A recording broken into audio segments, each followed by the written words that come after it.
I hope all of you can see the Ubuntu screen. If you are able to see the Ubuntu screen, kindly reply to me in the chat box.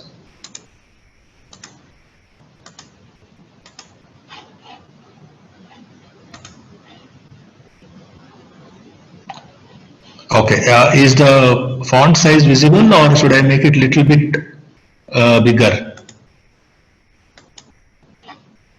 Is this okay? Because I don't want the screen to basically scroll out on the right side.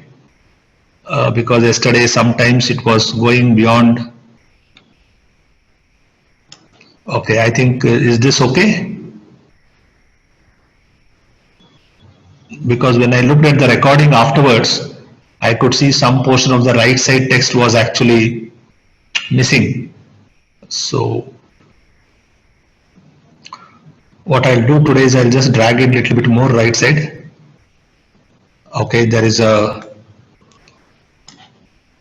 let me type a pretty long message and then let me tell you. Yeah, can you see the last two characters called as hi on the screen?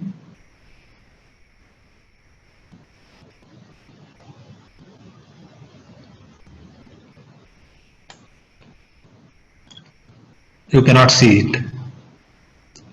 Now can you see?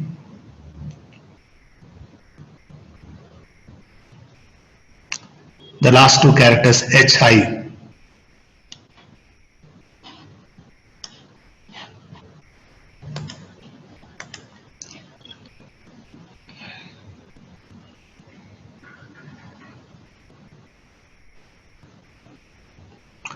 Okay, probably then I should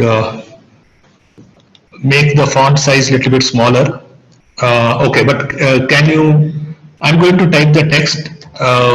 You please type the same text in the chat box.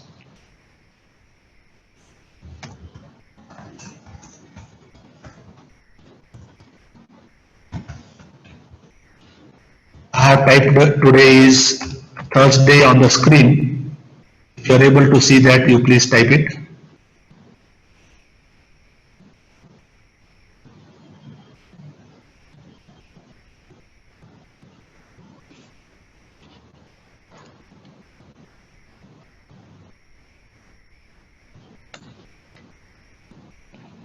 All right, okay, that's fine. Actually, I typed that today is Friday, so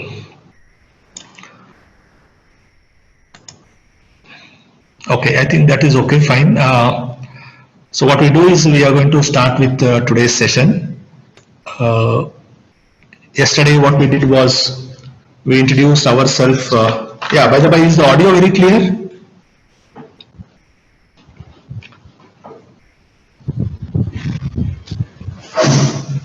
Yeah, I'm just asking. Is the audio very clear to all of you?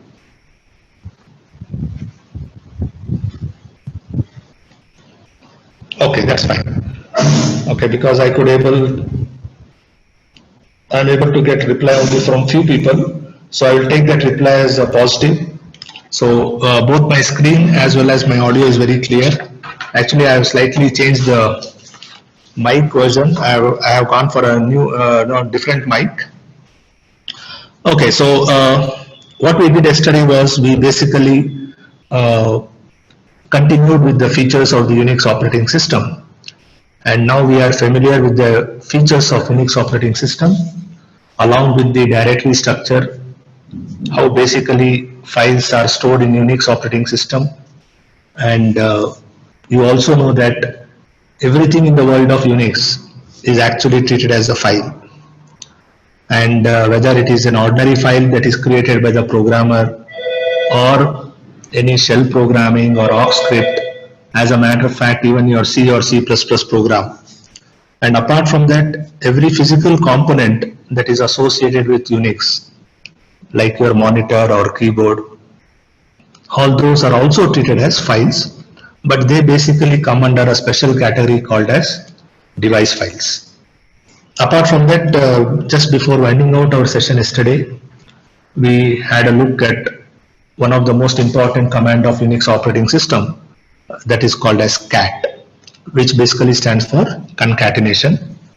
And with the help of that particular command, we not only displayed the contents of the file, but we also made an attempt to create a file. And we also understood what happens when we use a cat command to create a file when the file is already existing. So we continue our journey of commands in today's session, and probably I will expose you to a couple of commands, and then we will proceed with different set of commands, what is called as filter programs. So the first command that we are going to see today is what is called as ls command, which basically allows the programmer to list the files in the current directory. Okay, so you can just make a note. Ls command allows you to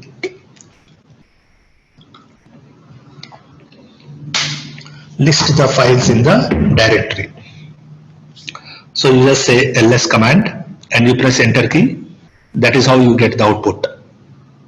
And you remember yesterday we had created this file called as test and test1, correct? Since they are ordinary files, the color of the name of the file is in white, and the remaining files which are actually, you can see in blue color, they are actually the directory files. Okay, so initially our focus will be on ordinary files, and then we will go for directory files also.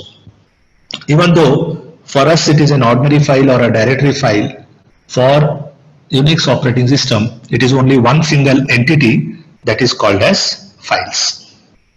So that is the output of the ls command. Now there are a couple of options that are available with ls command.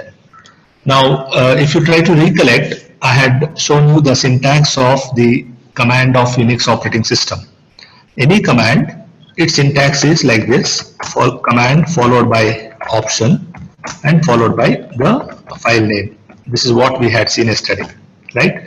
Now we also know that Unix supports quite a good number of commands, and believe me, as a programmer sometimes it is not possible to remember all the commands. Normally what the programmer does is he or she basically lands up remembering only those commands which basically you land up using on a day-to-day basis. Okay, so that is what you do most of the time. But then each of these commands actually support enormous number of options. Okay, say for example I have ls command. This ls command supports so many options, and again it is difficult for the programmer to remember all the options that are available in a particular command.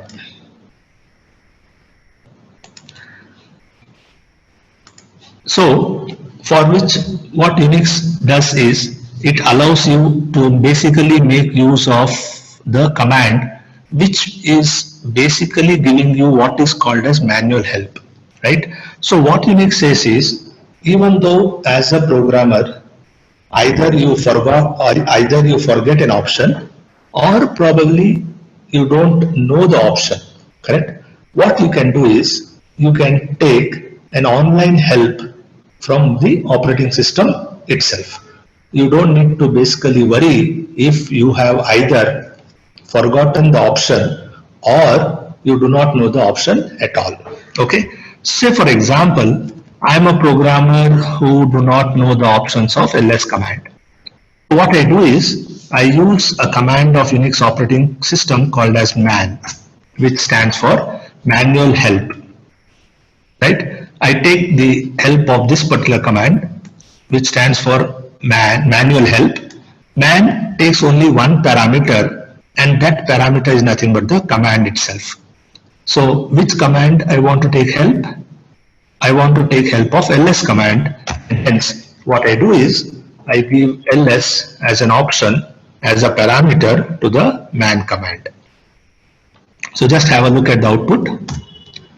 Now this is how the output of ls command looks like, correct? So it just says list the directory contents, and it's a syntax which is also called as synopsis, and then it gives you some description. Now, if you look at this, these are the options of ls command. Minus a, correct? Then minus capital A. Then you have something called as minus small n, minus L. We are going to have a look at this now. Minus L. Then minus I stands for inode. So if you scroll down, you see so many options are there. Minus T, sort by modification time. Similarly, you have minus U, minus V, all these things. Okay. Of course, we are not going to touch upon all the options of a particular command because it requires tremendous amount of time.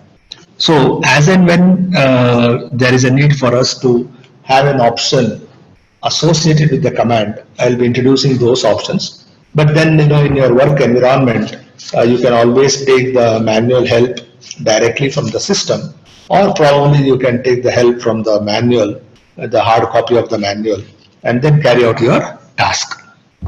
So once you take the manual help and then you come to know that, hey, this is the option that I want to use to carry out my job, you just press Q from the keyboard. You can look at the bottom line here. It says press H for help or Q for quit. So just press Q and you will come back to the $prompt. So what I do is, one of the option of ls command is minus L. Right? Most commonly used option of ls command is what is called as minus L. Right? Now just make a note. Minus L stands for long listing of the files. Minus L stands for long listing of the files.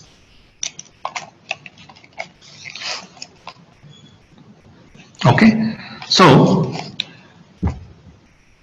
when I use minus N option and I press enter key, this is how I get the output, correct? So what is minus L? Long listing of the file. Look at this. This is one big line, one entire line. So in minus L, each line is actually dedicated to a particular file, okay, which is not the case in your ls command. If you look at the output of the ls command, which is at the top, all the files of your current directory is depicted only in 2 lines, correct? And if you look at the number of files here, in the first line you have 6 files and in the second line you have 5 files. So totally you have 11 files. But the same ls minus L, you will have 11 different lines as the output. Okay, so don't worry about this first line output total 52. We'll come back to that afterwards. So if you look at the 2 ordinary files that are created by the programmer yesterday, that is test and test1, this is the output of test and test1. Okay, so minus L gives you the long listing of the files, right? Now, one of the most common questions that is asked is the significance of each and every field in the output of the ls minus L. Okay, I repeat, the significance of each and every field in the output of ls minus L, right? So just make a note of all the fields which comes as a part of ls minus L. Okay, now let us take the first line output, correct? Or you can, yeah, that's okay, right? Now in the first line output, in the long listing, if the starting character is hyphen, correct? If you look at this file, test, the starting character is hyphen. Okay, this one is hyphen, the one that I have highlighted in the ls minus L and in the test file, correct? The first character, if it is hyphen, then it is considered as an ordinary file. Make a note of it. If the first character is hyphen, then it is considered as an ordinary file. And if it is D, then it is called as directory files. Of course, you have block files, character files and all. We will come to it at a later stage. As of now, let us only focus on 2 types of files. One is called as ordinary file, which is also called as regular file, and another one is called as directory file. So how do we identify? Once again I repeat, in the long listing, If the starting character is hyphen, then it is an ordinary file. If the starting character is small d, then it is a directory file. Okay. Now come to the next. Now right from this hyphen till this hyphen, this is actually called as the first field, right? It is called as first field. Now this particular field totally consists of 10 characters.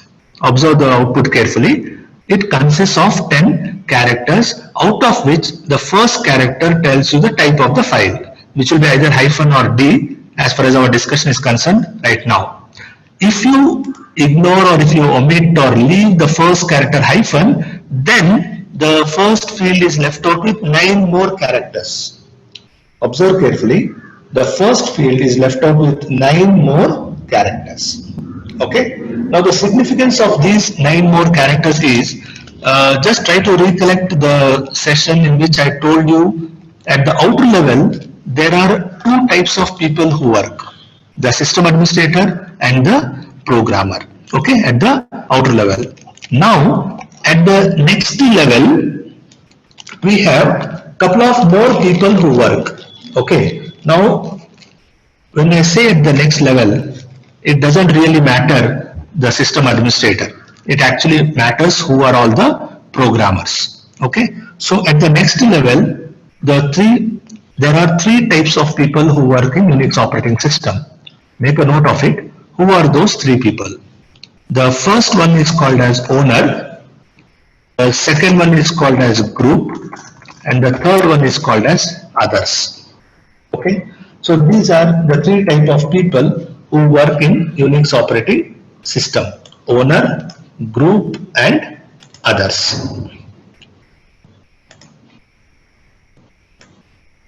Okay. Now these are 9 characters. These 9 characters are divided among these 3 types of people. Understand?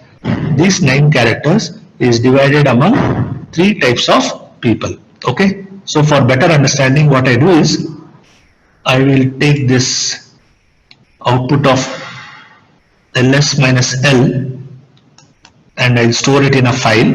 So what I do is, if you want to see the long listing of the file, of a particular file, instead of all the files in the directory, you just say ls minus l test. You will get the long listing of all the, long listing of that particular file. Now what I do is, I will redirect the output of this into another file called as test2. Okay. We have seen yesterday the concept of redirection operator. So now what happens? The long listing of the file test1 is redirected to another file called as test2. I repeat, the long listing of the file test1 is redirected to another file called as test2, and when I press enter key, I will just get the $prompt. Okay. So now let me see the output of test2, and I get the long listing of test1. Okay. So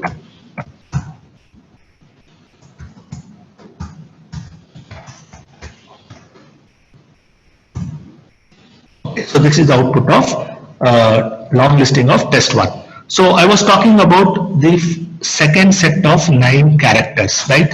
So I'll just make it more user friendly.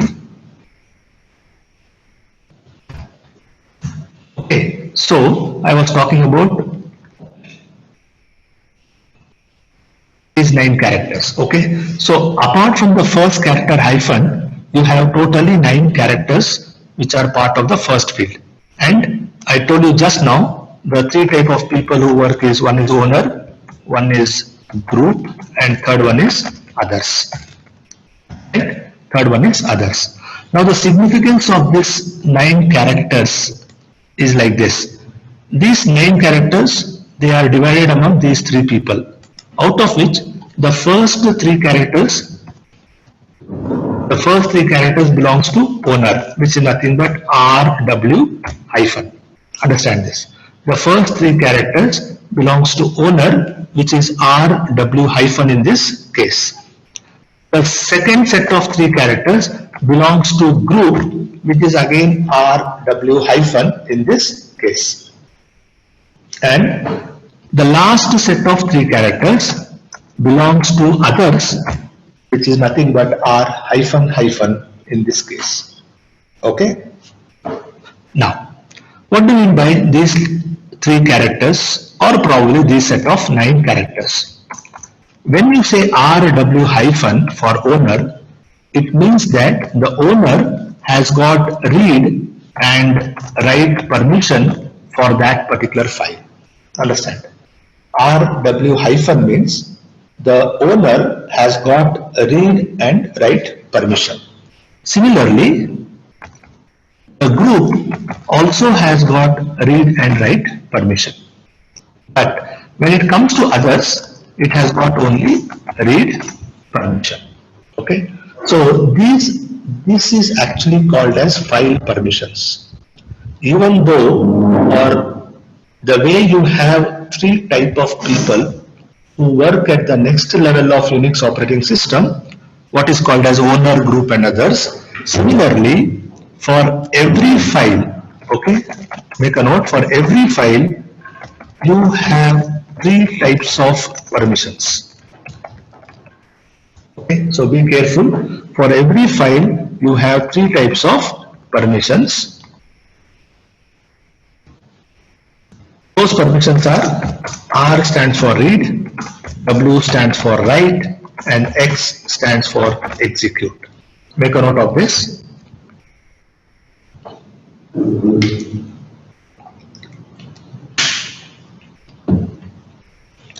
Okay. Now, the first 3 characters are for owner, read and write. The next set of 3 characters are for group, read and write, and others, which is only read here. Okay.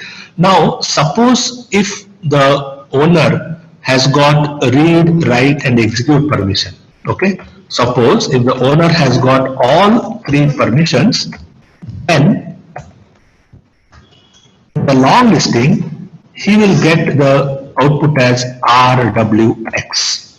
Understand? Okay. If the owner has got all the 3 permissions, then the output of ls minus l will show RWX. Right? Now, suppose if the group has only write permission, then it will show -w-. So be careful, right? It will not change the order. It will always go in the same order, left to right. The first character is for read, next is for write, third is for execute. Similarly, it will not change the order of the people who work, order of the programmers who work. The first 3 characters, it is for owner by default across all flavors of Unix. The next set of 3 characters, it is for group. And the last set of 3 characters is for others. Whether you like it or not, this is how Unix actually works. Angene, if others do not have any permission, okay, let us say others don't have permission, it will be hyphen, hyphen, hyphen, 3 times. Okay, got it? So, how to basically go about changing the permissions? What is the advantage of it? What is the disadvantage of it? I will tell you after some time. It may not be probably in today's class, but let me see. Otherwise, I will tell you in the next class after introducing you some more commands. Okay. Now, let us understand who are these 3 great people. Yaron, owner, group, and others. Okay. Now, just try to recollect what I told yesterday was every programmer who works on Unix operating system, his or her login should be created. Correct? His or her login should be created. Okay. Now type the answer in the chat box. Who actually creates your login? I repeat the question. Who actually creates your login?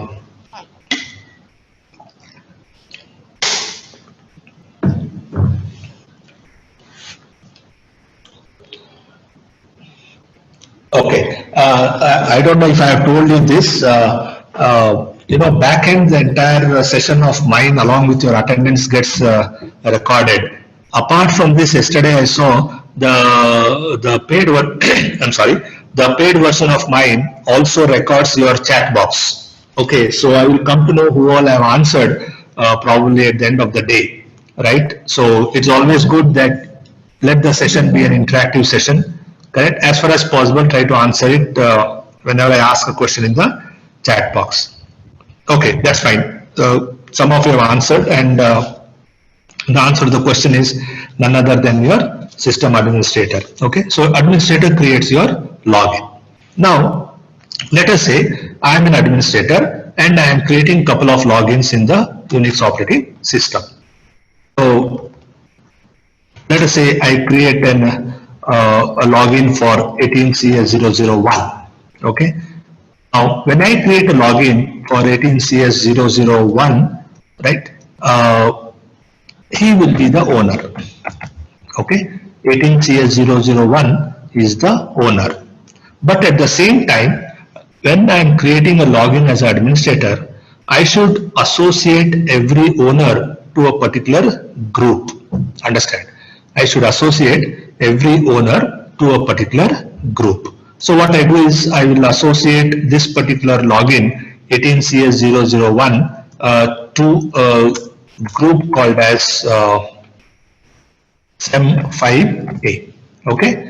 So the significance of this particular line is 18CS001 is a programmer whose login is created by me. He is the owner of this login 18CS001 and he or she belongs to group called as SEM5A. Okay. Similarly, what I do is I will create another login and I will say 18CS002 who is owner, again belonging to a group called as SEM5A. Got the point? So understand this very, very carefully, because if you do not understand this concept of owner, group and others, along with read, write and execute permission, believe me, I had told you the previous day that I can delete all your files without knowing your login and password, without knowing your password, to be very specific, and also I am not your system administrator. Not quite correct? I am neither a system administrator nor I know your password, but still I will be able to delete your file. And if I do so, please do not hold me responsible for everything that happens in the world of Unix. Programmers are responsible. Okay, programmers are responsible, and I will definitely delete your files. Okay, so don't think that I am a very, what should I say, decent, innocent fellow. No, I am a very good programmer. I will definitely come into your area and I will delete your file. Correct? For all sections, L section students who studied C with me, you remember? I don't remember whose house I had gone. Please answer that in the chat box. I came to somebody's house and you know what I did? I wrote a C program and which was basically rebooting your computer. Correct? So I am an intelligent programmer. Correct? So I will definitely do all these type of things, and Unix has given me liberty to do it. So please don't blame me for that. Okay? So let us come back to the discussion. Yeah, correct. I think somebody helped me. Let me see who answered this question. Yeah, Madan's home I had gone, correct? And there's one more, Naganjan sir. I don't know. Anyway, I had gone to Madan's home, and actually for the benefit of others, Madan did not allow me to work on his computer, and then I was a little bit upset, and then I wrote a C program, and and then rest everything the L section student knows what happened to Madan and his computer. So I can do the same thing in Unix operating system also. Okay, already I have disturbed you people with the help of that write command. Correct? So if you give me an opportunity for deleting your file, I will delete the file. Okay, that's the type of role that Unix actually plays. So coming back to our discussion, I will also create another login called as 18IS001, who is the owner of that login, and I will say SEM5A. To be more specific, I will have it here CS instead of SEM, and here also I will say CS, and then let us call it as IS. Okay. So I have three owners: 18CS1, 18CS2, and 18IS1. And 18CS1 and 2, they belong to group called as CS5A, and 18IS1 belongs to group called as IS5A. Apart from this, I'm also working in Unix operating system. You know that my login is NGP. I am the owner of my own login, but my group is actually called as staff. Okay. Or I can say more than staff, I love the word as teacher. Okay. So these are the people. Got the point? Now let us understand the relationship between these four programmers. Got the point? Let us understand the relationship between these four programmers. Yav programmer 18CS01, 02, 18IS1 and NGP. These are the four programmers. The relationship is like this in terms of these three words: owner, group and others. 18CS001 is owner of his group, his login. 18CS002 is owner of his login. But since 18CS001 and 18CS002 both belong to same group called as CS5A, the relationship between 18CS1 and 18CS2 is group. Got the point? The relationship between 18CS1 and 18CS2 is group, even though they are owners of their own login. That is default. Correct. Every one of us are owners of our own login. But how we are related to other programmers in the world of Unix is like this. Now, let us say there is one more account I create, which is 18IS002, who is owner, and that person belongs to IS5A. Okay. So 18IS001 and 18IS002, they are related to each other as group.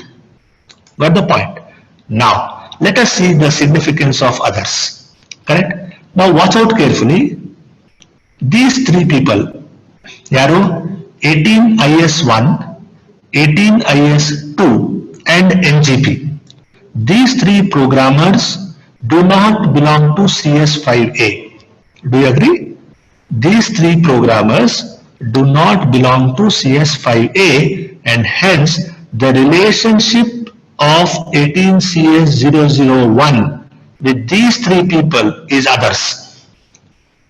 Artha ಮಾಡ್ಕೊಳ್ಳಿ, the relationship of 18CS001 with these three people is others. Similarly, 18CS002 is having a relationship with these three people as others. Okay, so let me summarize this with a couple of statements, and then I'll give you time for asking some questions. Okay, 18CS001, correct, is grouped with 18CS002 and others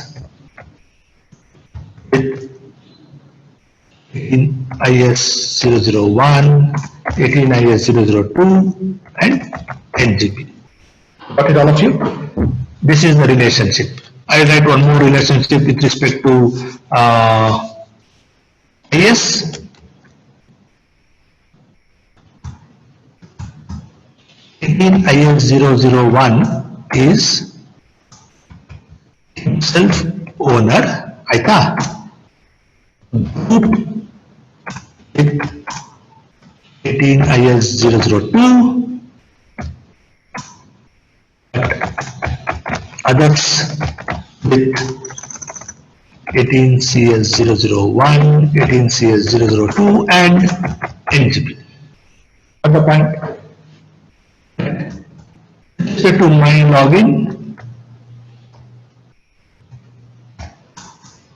NGP is others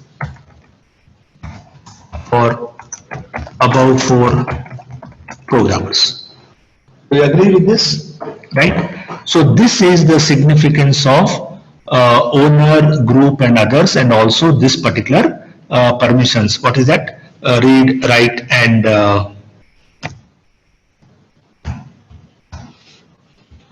execute permission.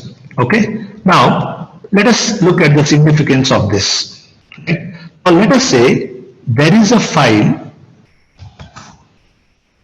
called as test whose permission is rw dash and r dash dash. Okay. Now what does this mean? Now let us say this particular file belongs to 18CS001. So be careful now what I am telling. Now this particular file whose permission is this belongs to 18001. Now, owner has got read, write and execute permission, correct? Owner has got read, write and execute permission. That means what? The owner himself can read, write the contents of the file. So I'll put it here. Since the owner has got read and write, this is accessible by 18CS001. Understand? Owner can read the contents of the file, can write into the contents of the file. Okay. Now the group permission is rw hyphen, which is again read and write. Now who is group for 18CS001? Can you type it in the chat box please? The group for 18CS001.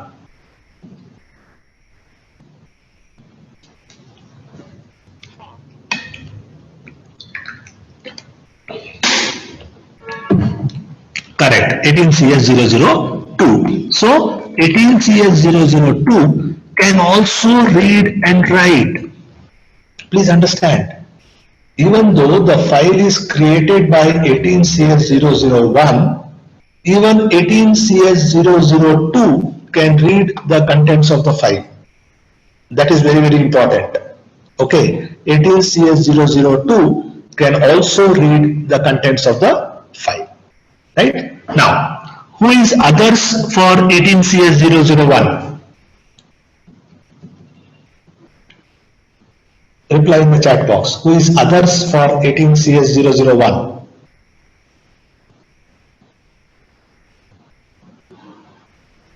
Correct. IS login and NGP. Correct? Good, good, good. I think all of you have understood this. So, what happens is 18IS001 18IS002 and NGP.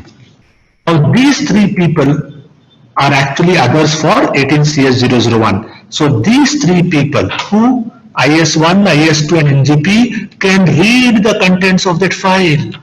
See the beauty of Unix. Somebody is creating a file and I can read the contents of that file.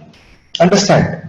Correct? So that is how the file permissions takes place in Unix operating system.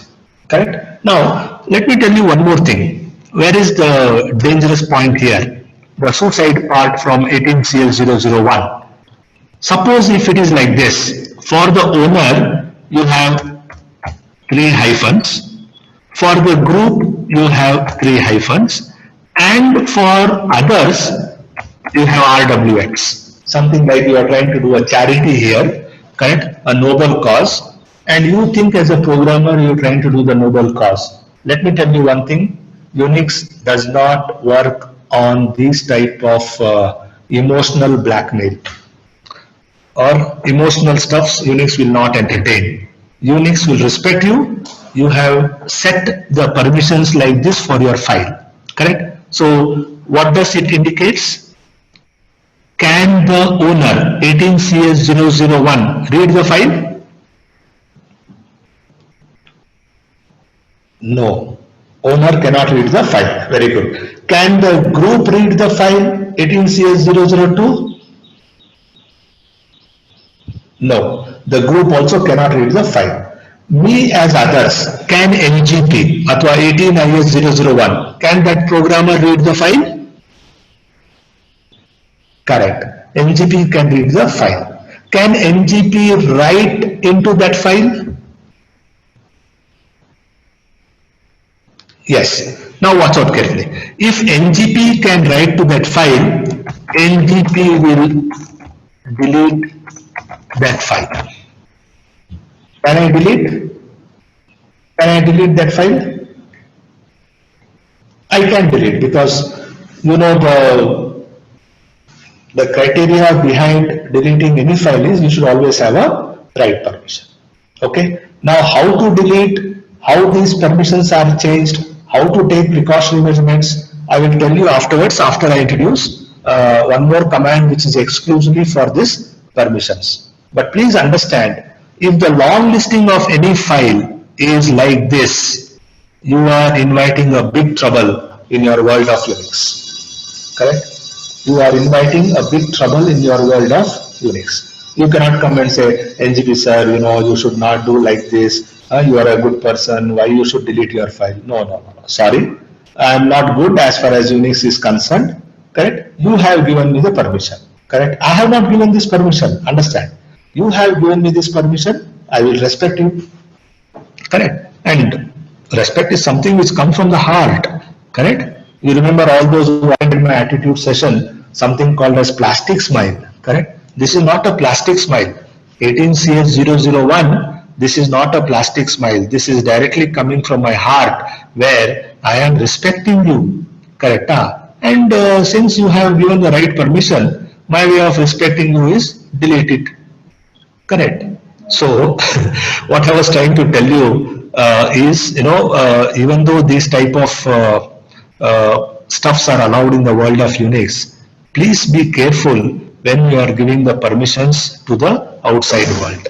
Okay. So according to me, the best and the good, one of the best permission that you can always give is you can always have like this. All the three permissions for the owner and nothing for the group and others. Okay. Suppose if you want, you can give this also. I think this is permitted. Nothing, you are not going to lose anything. All the three permissions for owner, only read and write permission for group and others. Okay, because in organizations when you do large projects, correct, nobody will read and copy it. They cannot copy it actually, and nobody will have time for doing all these things. Okay, but by default, Unix will always give or assign some permissions, which is nothing but this one. Correct? What is there in line number 7? So read and write for owner, read and write for group, and only read for others. Okay, so that is what you see in the ls-l test file. Correct? So this is the significance of the first field. Okay, remaining fields are not much to discuss. I'll just brief you, and then I'll give you time for any questions that you want to ask. So the second column, correct? Make a note of this. The second column, here it is 1, correct? So just make a note. The second column indicates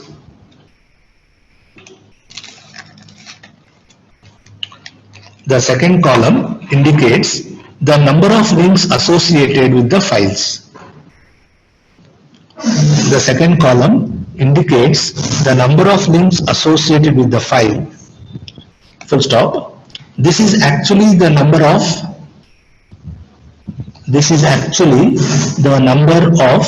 file names maintained by the system of that file.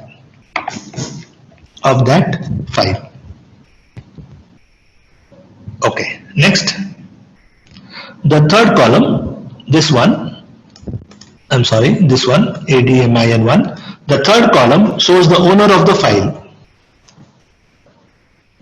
The third column shows the owner of the file. Similarly, The fourth column shows the group owner, or you can say the fourth column stands for group owner. Now here we have both same, so nothing to worry about it. If we set it the group owner as different, we will get the different output in column number 4. Okay, so in our case, example case, this will be 18CS001 and this will be CS5A. Got the point? This will be 18CS001 because it stands for owner, and this will be CS5A which stands for group. The next one, the fifth column shows the size of the file in bytes. Hold on, I have a question in the chat box.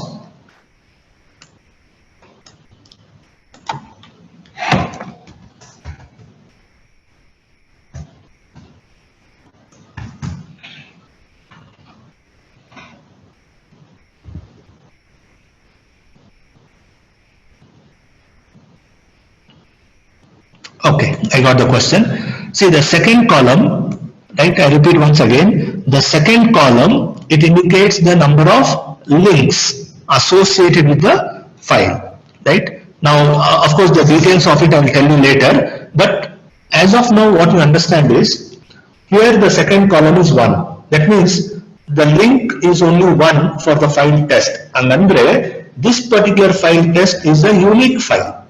Suppose if this link is 2, correct? That means what? If the second column is 2, that indicates that the file test is having 2 links.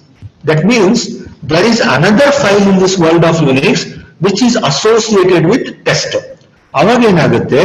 Any changes you make in this file test will be reflected in that particular file. For simple reason, the link is 2. Idonthara Judwa Tara, correct? There are a lot of Hindi movies in our country made called as Judwa Anta. So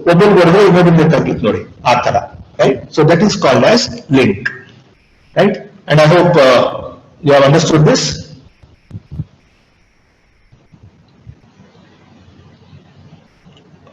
Okay, right? Now we are coming here. Fifth column. I'll answer this question afterwards, right? Just remind me afterwards.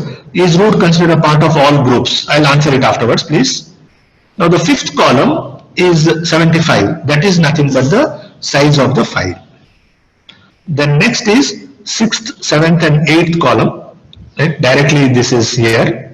6th, 7th and 8th column. It indicates the date and time.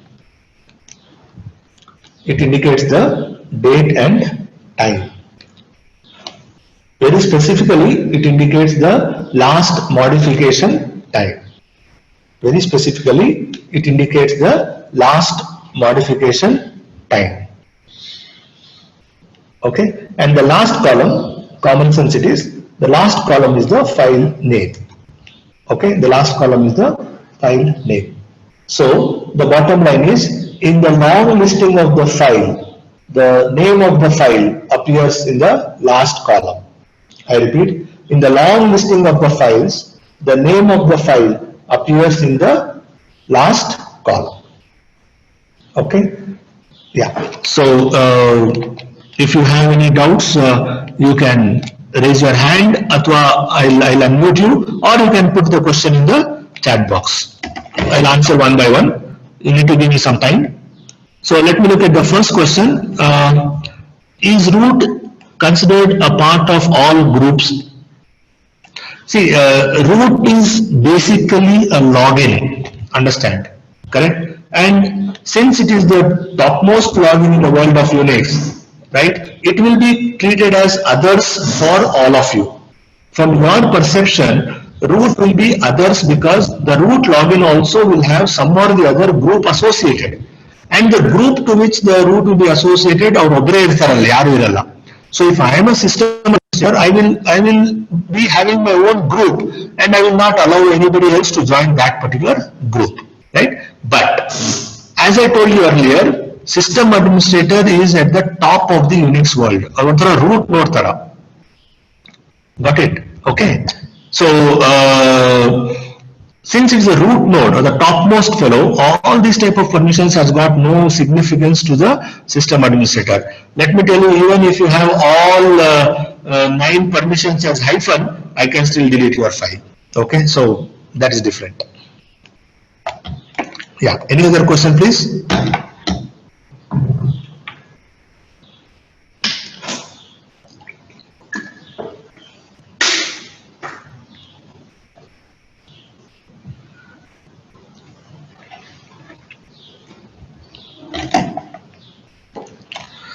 Yeah, 75 is bytes actually. It is not bits.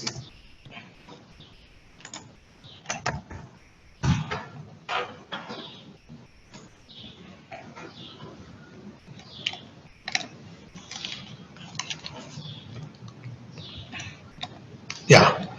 Any other questions?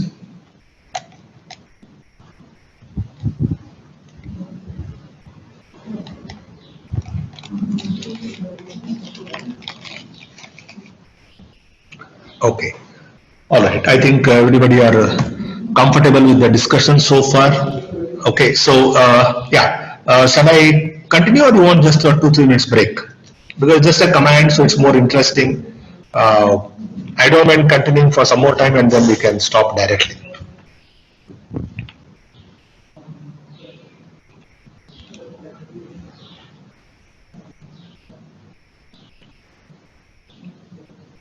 Okay, right. So I got a couple of messages telling continue. So that is what one of the command we have seen. Let us look at the other commands. The next command is called as CP command. Take a note, CP command.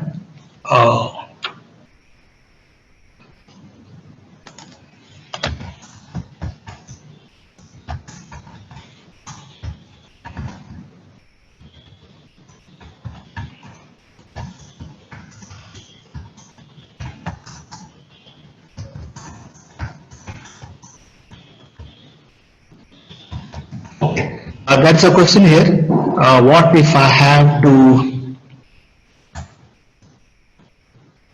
give limited members of the group read and write access?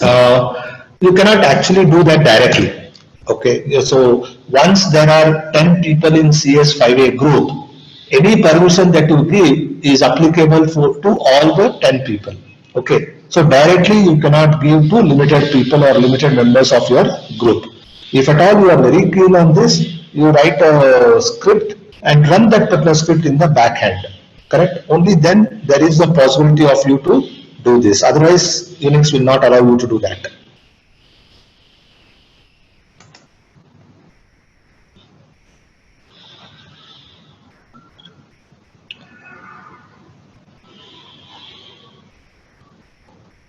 All right. So the next command is cp. Just make a note of it. It allows you to copy a file. Cp allows you to copy a file.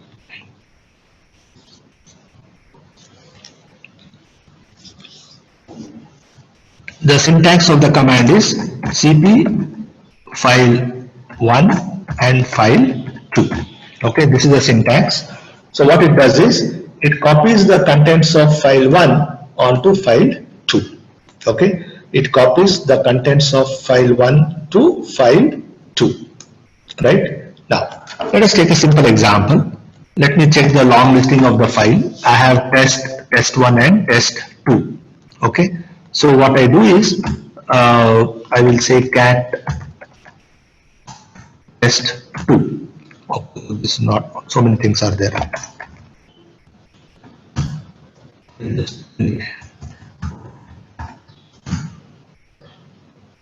So I will say cat test1. Okay, so this is my contents of file test1. So what I do is I will copy the contents of test1 to test3.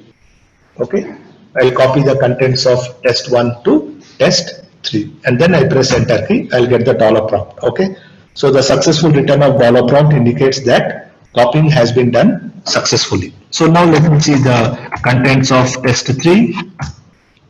So it is same, right? And then I'll also say ls minus l. So you can see the file test3 which is already here. Okay, so just go through the output. It's extremely important that you have hands-on experience on Unix, otherwise there's no point in understanding Unix theoretically. So I have file test3. Okay, now let us do one exercise here. I will create a file called as test4 and I will just write A and B and then I'll terminate it. Okay, so I have test4, the contents of this, correct? And you also know the contents of test. Now what I do is I will say cp test3 to test4. Got the point? cp test3 to test4. Now here the destination file test4 is already existing. Okay. Now let us see what happens in this case. I'll get a dollar prompt. Watch out carefully. I will get a dollar prompt and then let me say cat test4. Okay. I will say cat test4. Okay.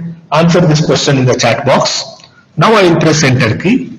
What will be the contents? The original contents or the contents of test3?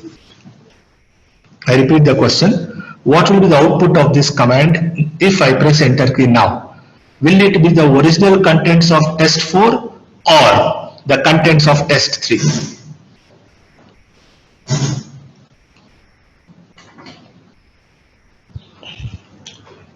Somebody is writing the answer and putting a question mark, correct? My question to you should not be your doubt. That is my favorite statement. My question to you should not be your doubt. Okay. So quite good number of them are telling it will be contents of test3. One or two here and there are telling both. Anyway, it's just a matter of pressing one enter key. Have a look at it. Right? This is because if the destination file is existing, cp command will overwrite it. So be careful. Correct? cp command will overwrite it. So you have to be careful when you are using the cp command. Okay, so that is how the cp command allows you to copy the contents of the file. Right? Now, if at all you want to look at certain options of cp command, what you will do? You will just say man cp. So depending upon your requirement, you can always take the manual help and try to find out the options which you can use it with that particular command. Let me clear the screen for all of you. Let me go back to my ls-l and I have 5 files, test1, test2, test3, test4 and test. The next command is called as mv. mv allows you to move the file or renames a file. Moves a file or renames a file. The syntax of mv is same as cp command. So you have mv source file and the target file.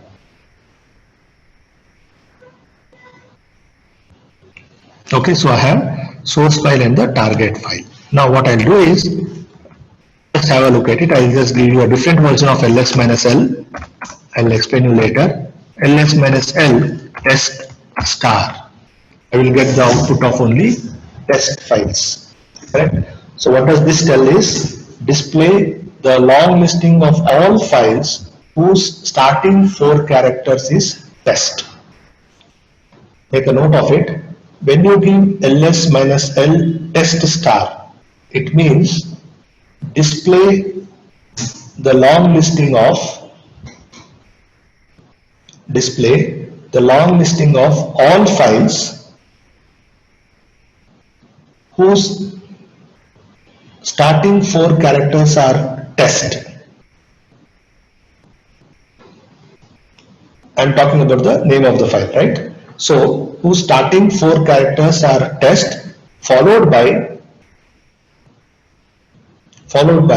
any number of characters. Understand? Followed by any number of characters. So I have 5 such files. So now what I'll do, I'll say mv test4 and test5. Right? I will say mv test4 and test5. correct? So I'll press enter key, I'll get the dollar prompt. I have a question in the chat box, I'll take it afterwards please. MV test 4 and test 5, right? Now again, so what happened? The contents of the file test 4 has been moved or has been renamed to test 5. Now answer this question in the chat box. I will say ls minus L test star.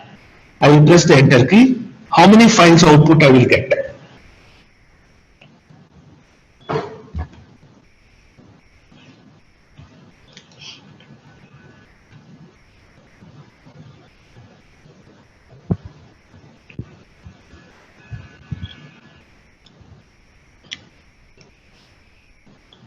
Yes, all of you, by and large, all of you are correct. I'll get the output as 5 files. Okay, next question. Will test 4 be there in the output? Will test 4 be in the output?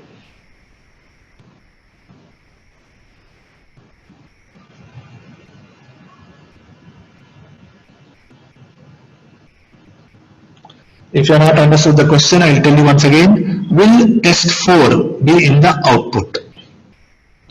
Okay, you cannot answer like this. Yes, but renamed as test 5. No, that is wrong answer. You will not be selected in the interview.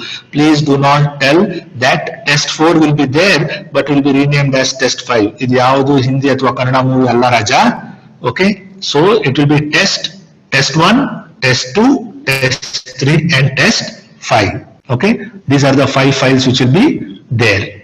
Okay. Now, let me take one question which was there. There is a question which says cat test 3 greater than test 4 and CD test 3 test 4, are they same? They are not same. Please understand. They are not same because cat command will do one purpose and CD command is totally for another purpose. So they are not same. One is displaying the contents and one is changing the directory. And when you say cat test 3 basically acts as a file, and when you say cd test 3, it acts as a directory. Okay, so when you say cat test 3, test 3 acts as a file, and when you say cd test 3 acts as a directory. Okay, all right, so that was the question that I had. So let us go back to our discussion. So that is what mv command actually does.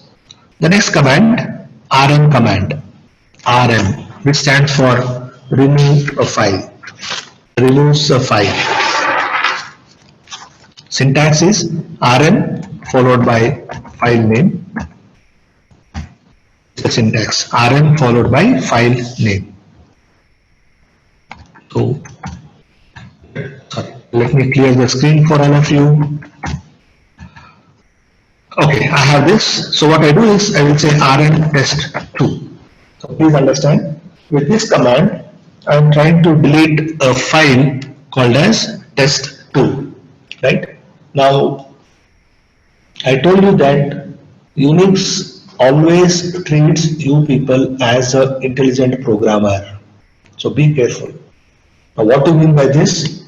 Whenever we say that Unix treats you as an intelligent programmer, it means that you know everything about Unix.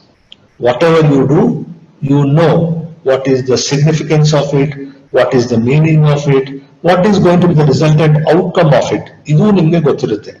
Correct? After pressing enter key, you cannot tell on this earth that ayyo nange gottirilla adu agoytu anta. Absolutely no.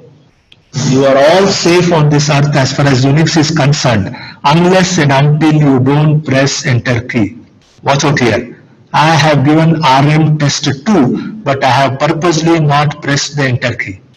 Correct? Now, when I give rm test2 and when I press enter key, as a programmer, I am aware what rm command does. And if you tell Unix that I am not aware of what actually rm does, Unix will say, "Nin hane bara nanagu gottilla."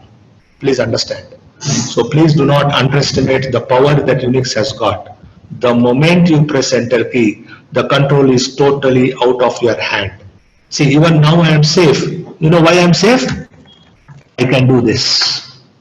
I can do this and I'm safe. But then, when I do like this, RM test 2 and I press enter key, that's the end of the world. I'm gone. Correct? You cannot say that I accidentally deleted a file. There's no way to recover. You cannot say that I've accidentally deleted a file. Now have a look at it. You get test 2 in this. You can get test 2 as a part of this output.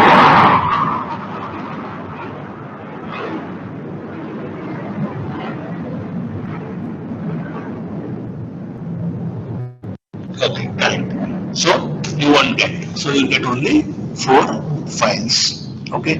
So that is how your MD command, RM command works in Unix. Okay. Let me take 1 or 2 more commands and then we will stop. There is a question.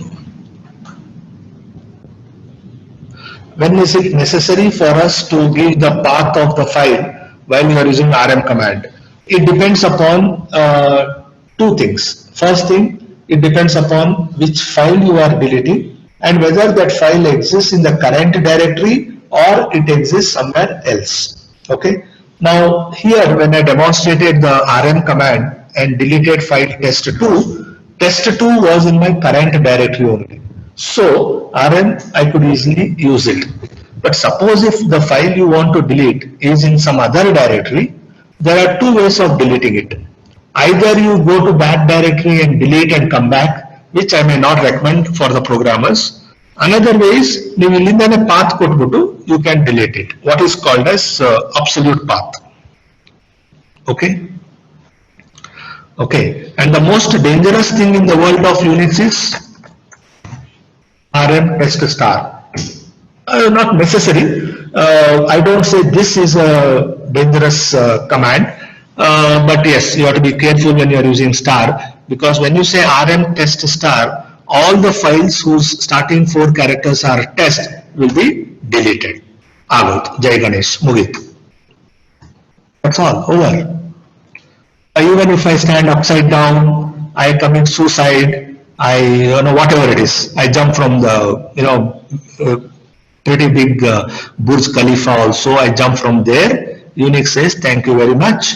You know what RM test star does and I have respected you. So it will just delete all your files. The one file is test.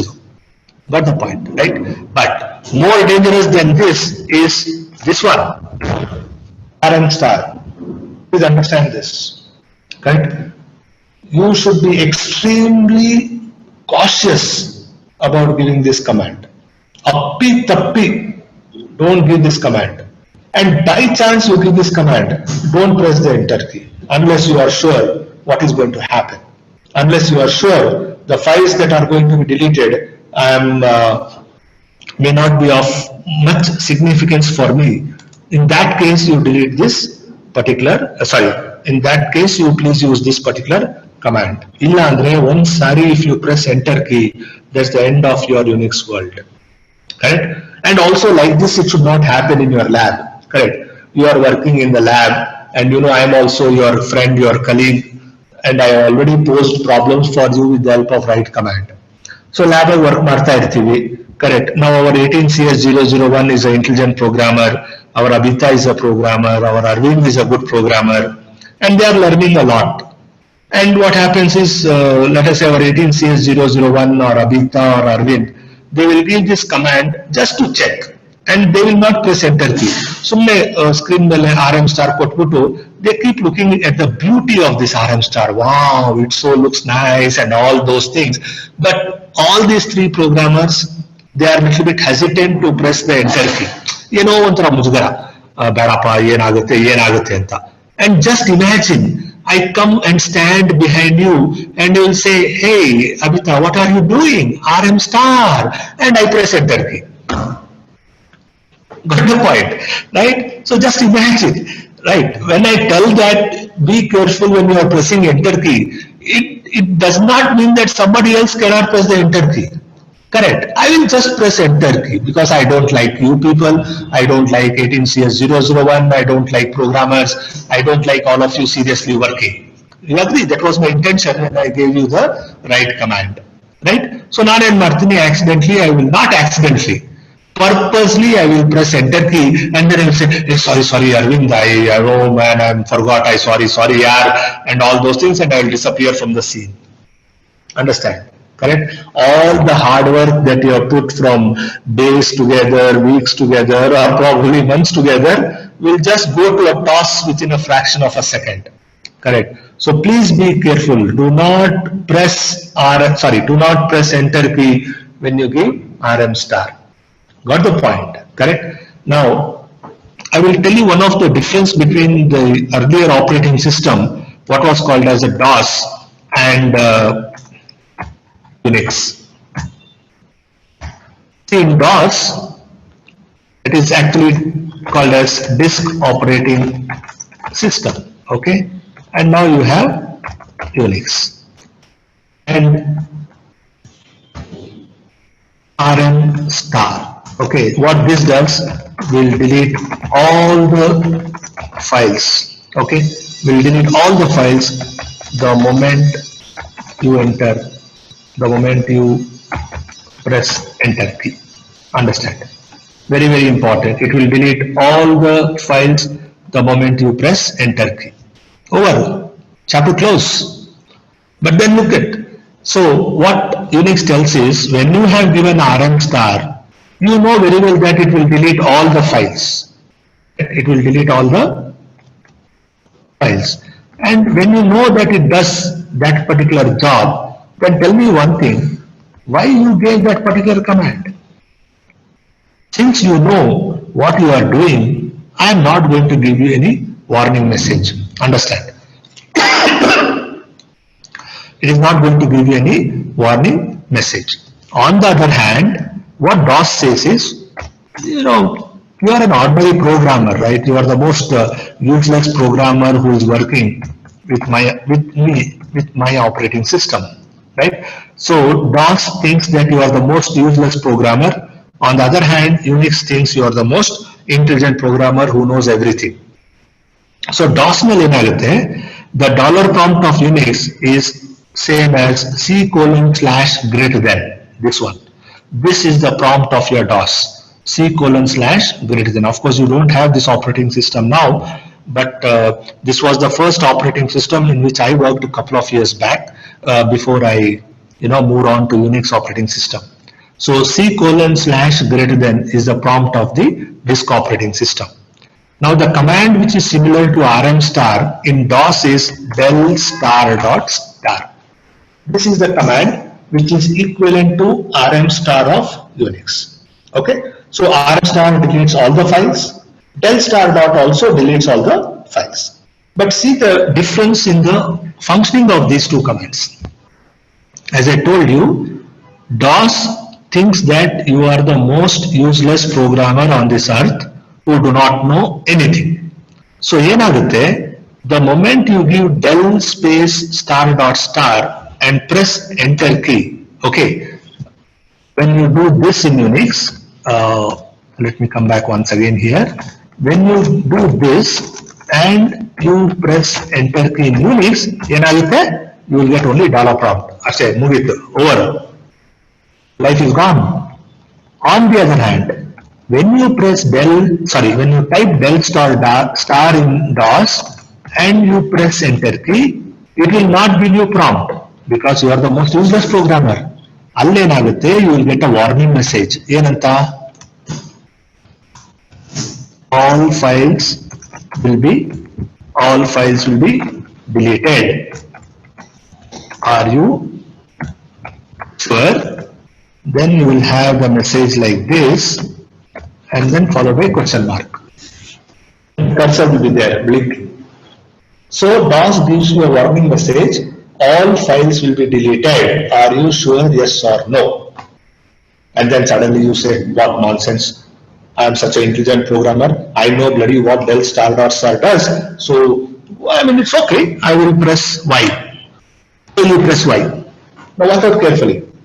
Even though you type Y, the cursor is blinking there. That means it is still not deleting the file. So it is indirectly telling you, see my boss, now if you press enter key, I am going to delete the file. And I have already given you two warning messages, right? Two times I have warned you. The first time when I gave you the message called as all files will be deleted, are you sure? Idu first time kottid warning. Next time I am not deleting the file even though you have typed Y, because I expect you to press the enter key. Okay. Now what happens if you press enter key?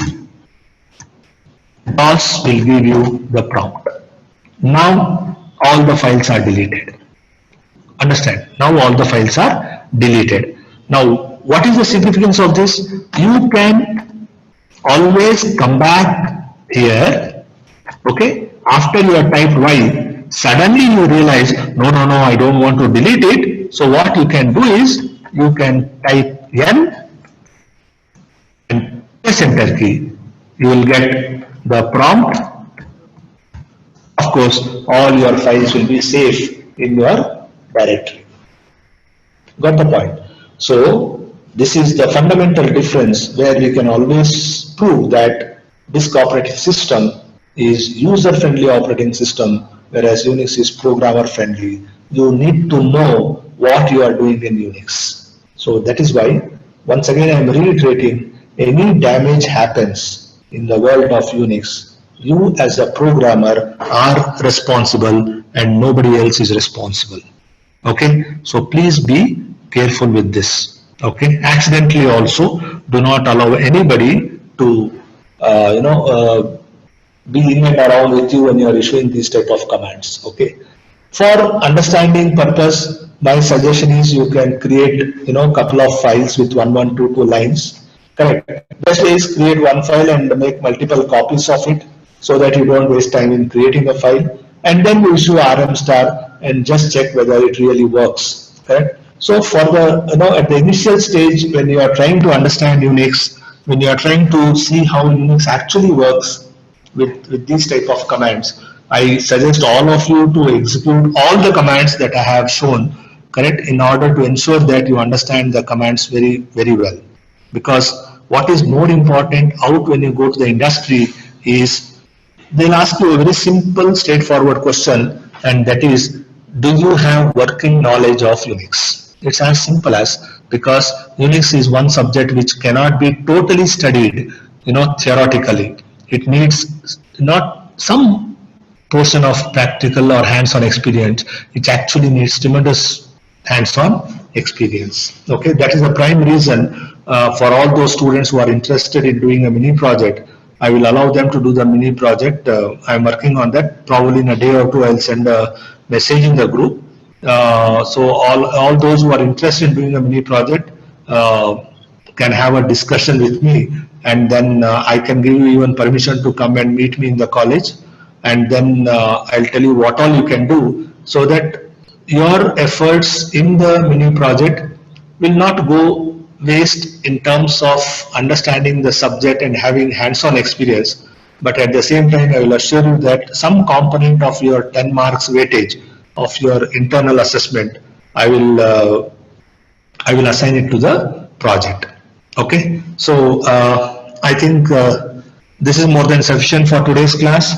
So I find some people texting me that they don't have any doubts. Okay, so we'll call off for the class, and then I'll see you in the next class. Okay, thank you all of you, and do take care of yourself.